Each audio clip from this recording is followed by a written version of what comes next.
The U.S. Treasury Secretary, Janet Yellen, is in the news again because she decided to sell even more Treasury bonds. This move doesn't come as a surprise to people who pay close attention to the business world. Some people thought that the boring days of Treasury bonds were over, but it seems like they are becoming more difficult and important than was thought before. At first, people thought that the government was mostly adding to debt on the front end. But when you look more closely, you can see that the U.S. Treasury is also selling more bonds with longer terms. This change has a number of effects that need to be thought about and paid attention to. Yellen is doing more than just selling short-term T-bills. In fact, she is moving up the ladder by selling Treasury bonds with terms of up to 10 years. This change causes a lot of worry, because it makes it take longer to pay interest, which will make things harder financially in the years to come. This plan to put more money into the Treasury account is a direct answer to the fact that old debt is coming due. Since interest rates are going up and Congress keeps spending, the government has no choice but to roll over its debt and borrow money at higher rates.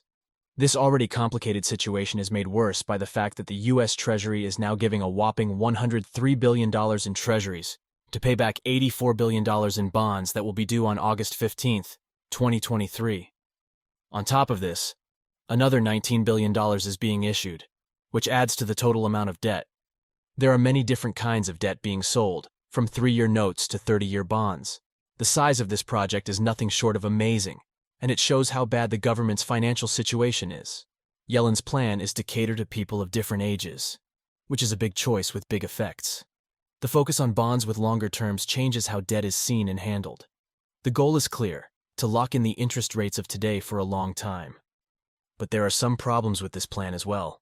Even though it helps with interest payments in the short term, it also locks the economy into higher payments for years to come. This makes people wonder if it's smart to trade instant financial relief for what could be bigger problems in the future. One of the most important things that people often don't think about is how it affects their current debt. As more debt is taken on, the old debt is extended at higher rates. This problem, which is often ignored, adds to the cost over time. This trend has a direct effect on how much it costs to pay off debt. In fact, these prices are now higher than they were in 2009. The average rate of interest on all U.S. debt is getting closer to 3%. The repercussions are clear. Unless the Federal Reserve quickly lowers rates, interest costs will continue to rise. It's hard to believe how much debt people have racked up. After the sale of debt was stopped in June, over $12 trillion was borrowed in just 1 month. The overall amount of debt in the U.S. is getting close to $327 trillion. This rapid growth begs a very important question. How long can this amount of borrowing last? A government can only take on so much debt, and there is no magic credit card that lets it borrow as much as it wants. In this situation, forecasts are very important. The Peterson Foundation says that by 2053, net interest costs could make up 40% of government income. This means that $4 out of every $10 the government makes would go toward paying off debt. But some people think this number might be low, given the way borrowing is going right now. This takes us to the main point, which is where borrowing, interest rates, and inflation all come together. These things work together in a complicated dance that shapes the economy. In an effort to control debt and fill the coffers, the government is issuing more treasury bills. This has big effects on inflation.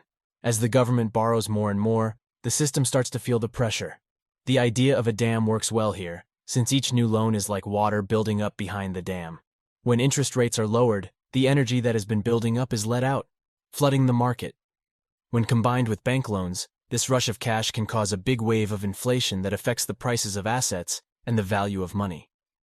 The way the economy is right now is like a careful balancing act.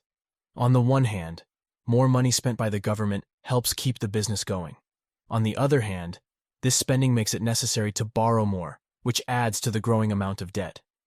The complex way these factors interact can cause the economy to either drop sharply or grow in a way that has never happened before, both of which pose big problems. In all of this, the job of Treasury Secretary Janet Yellen is very important. Her plan to handle the economy is shown by the fact that she is issuing more treasury bonds, especially ones with longer terms. Whether she is trying to take advantage of current interest rates or predicting what will happen in the future, Yellen's actions will shape the future of money. In the end, the complicated nature of treasury bond sales, interest rates, and the economy as a whole show how complicated our financial world is. As people, investors, and citizens, it's important to understand these forces if we want to make it through the uncertain times ahead.